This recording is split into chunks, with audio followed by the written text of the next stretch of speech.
Hi, everyone, and welcome back to Liberatory Love. Today, I want to just give a brief overview of where relationship coaching is likely going in the future and why an embodiment approach will be so essential to that. I'm going to speak from a variety of different lenses here, and I invite you just to be curious in this process.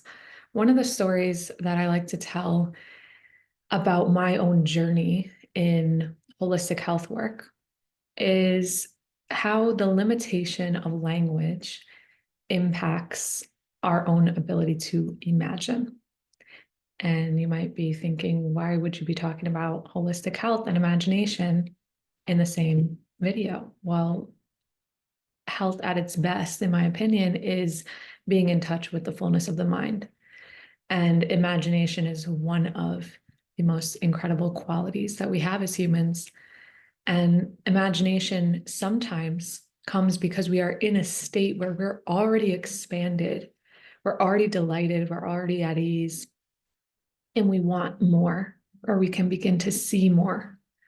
But imagination also comes in when we are in scarcity, deprived of something that we need, and it taps in as a form of resilience, but also can be a form of dissociation where we so deeply don't want to be with reality that we are imagining ourselves elsewhere.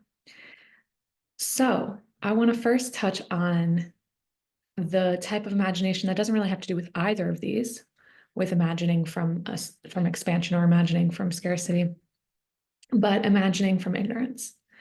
And with that, I'll tap you back into being a child. The most easy example of this I can give is when I was a child. Well, I'll give two actually. When I was a child, my older siblings were raised in Japan. I was raised in New York. And I told my older sister, it's a good thing you weren't born in Japan or else we wouldn't look alike. And she went ahead to not necessarily detail how genetics work, but let me know that you don't just look like where you were born, you look like the parents who had you. And another example of my child mind filling in the blank was we were headed out to the Natural History Museum in New York, and my sister said that there was a giant whale there. And I pictured a giant fish tank because the only time I've seen underwater things in above water places is inside of tanks. And I wondered in the week leading up how they got all this water into this museum and could fit a whole whale in there. And of course, to my surprise, when we arrived, this was a giant construction of a whale from one side of the room to the other. A third example of this is we used to say, something got stuck in the pipes in your throat. And I imagined literally having pipes in our throats. And I don't know what got me over. I think I finally just asked my mom, is there a real pipe in there? She's like, not that kind. And so it's very easy to see with childhood how you would just take your image about one thing and place it on another thing. Now, the interesting question comes when we start to take the position that as humans right now, we are in a more childlike state in certain areas. There's areas where we have grown enormously, where we've seen rapid amounts of change in the last decade or century or multiple centuries. And then there's other areas where we are just exploring and we barely can comprehend this area yet. And we still have to continue taking action. And so we fill in the blank with thoughts, with ideas, with words. And in my opinion, when we look at creating a healthier society, creating a richer society, creating a more just society, creating a more functional society, there's all kinds of places where we don't have the full language yet. We also don't have the full vision. What happens when we don't have a vision for something is that our actions tend to be a little bit more fragmented.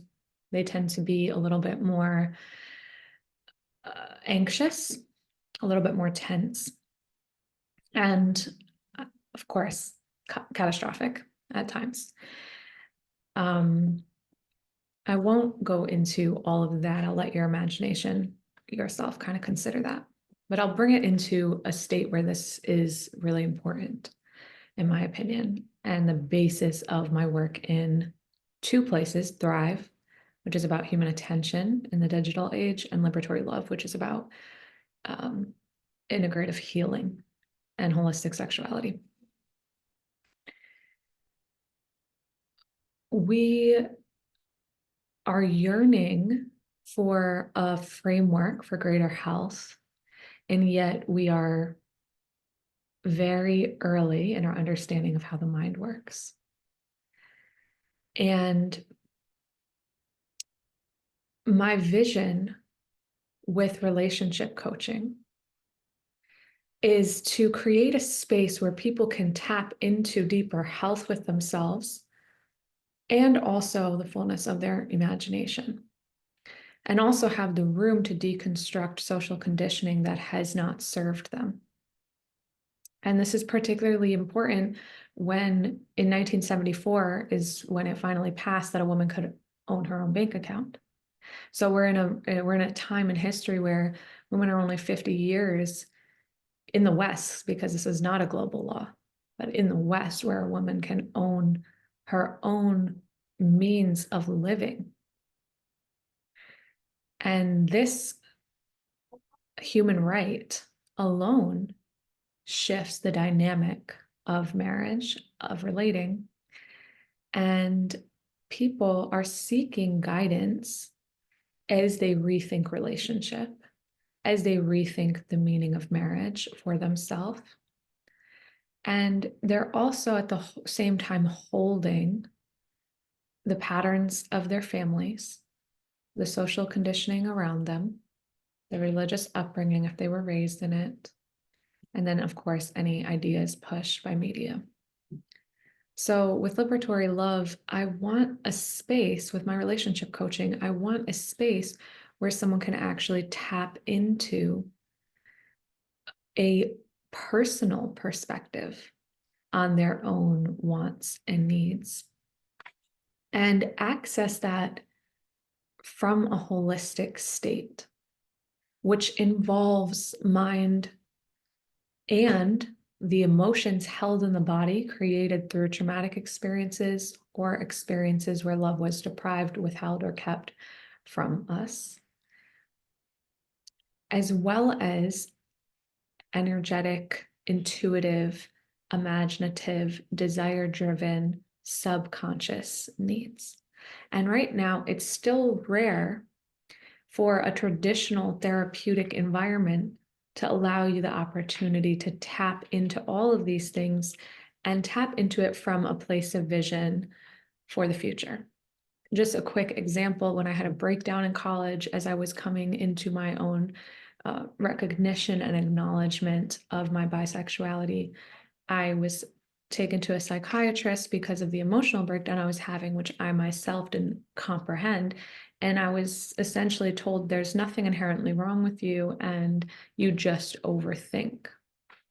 Now, it would be years before I found a coaching process that tapped me into a belief in the unity of the good, which is the belief that the different frameworks of the mind actually can cooperate and are actually trying to cooperate to create a system where the good that you are seeking can be met. When they feel in competition is when we feel we're at war with ourselves.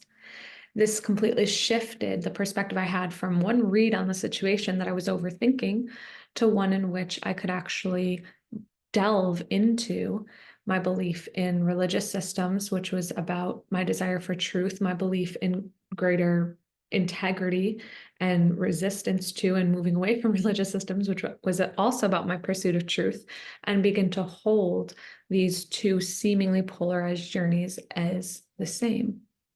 Doesn't mean the actions, the community, etc. would be the same, but it allowed me to create a sense of peace around what I needed, which allowed me to continue to pursue different religions, pursue my relationship to sexuality, and ultimately find a brand new coaching method that helped reconnect women to their own bodies, heal from sexual trauma, and create their own framework for the meaning of relationship for them.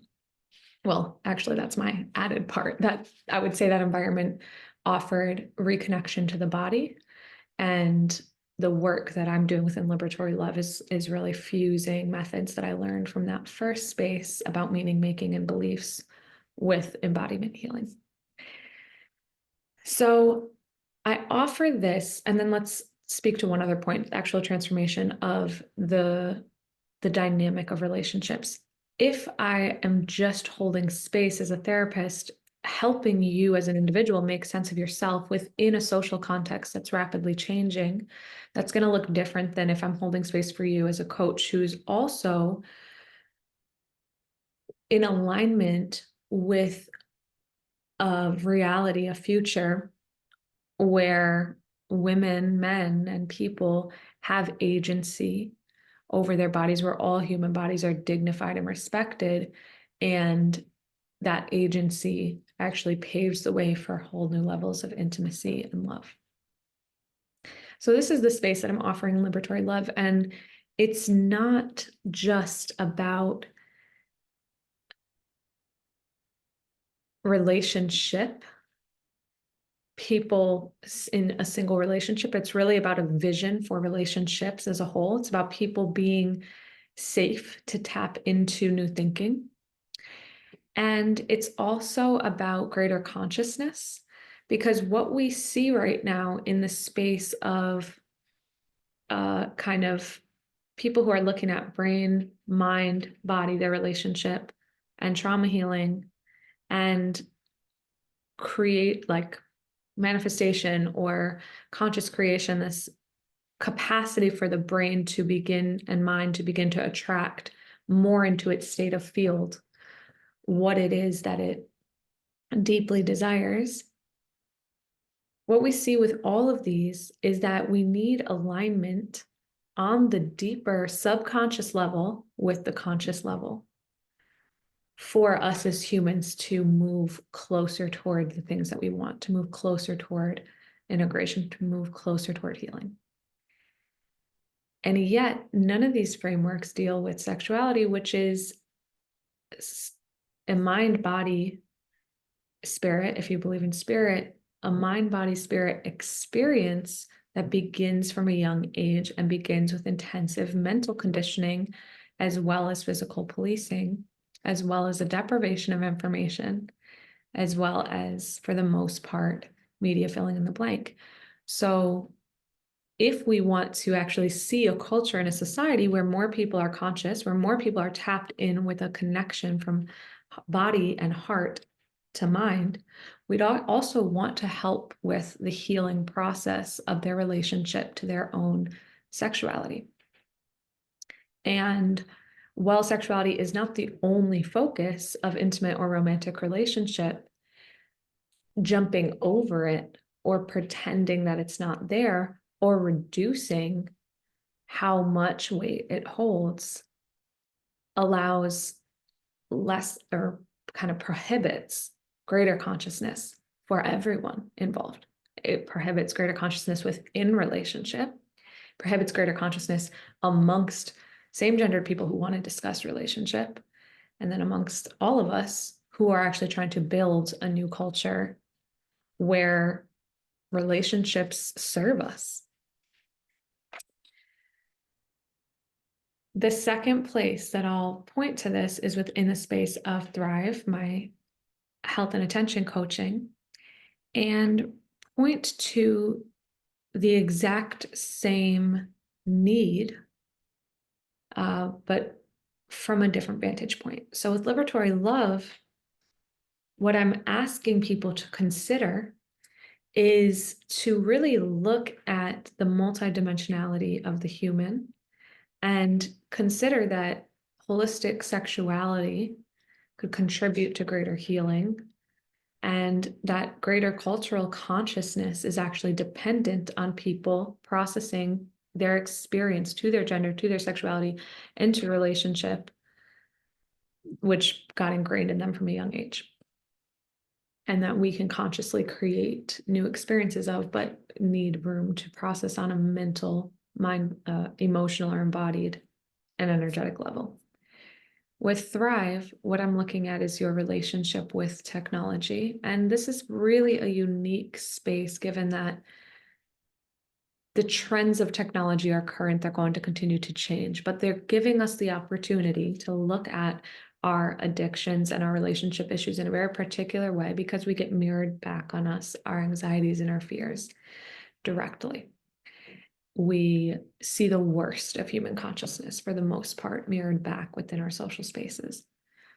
And while there is larger systems change, just like in the relationship sphere, there is larger systems change to be had and larger questions to be answered. If individual agency is not developed around the power of the conscious mind and the power of the subconscious mind and the way that the body actually holds trauma and continues to replay old patterns, someone will not have agency to show up in the digital environment with greater consciousness and will continue to replay patterns. On the flip side, if they actually can get in touch with the education of the subconscious impacting the conscious and healing in the body impacting the subconscious, healing the conscious, they can reprogram their relationship with technology and actually have that place be a place that is benefiting, serving, and equipping them with the things that they need because AI and our digital world is actually capable of connecting us with each other and with new information in radical ways.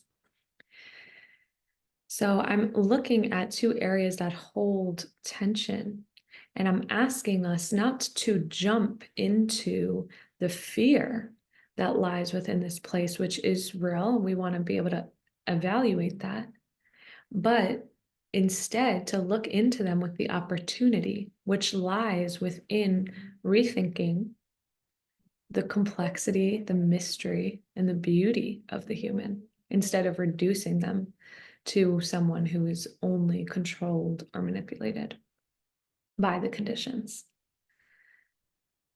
My name is Libby Hoffman. I'm a relationship and embodiment coach.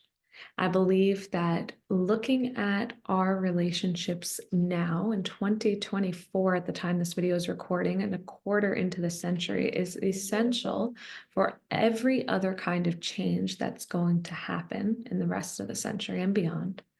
And this will take imagination around who we are, and that our imagination is at the core of our being. I want to honor that there are ways we've had to tap into our imagination based upon resilience, but there also is ways that we get to tap into our imagination based on self-preservation, that these are closer than we think, and that in these moments of dire need, we get the opportunity to lead into imagination, to shift how we relate to our mind, to shift how we relate to our body, and to shift how we relate to one another.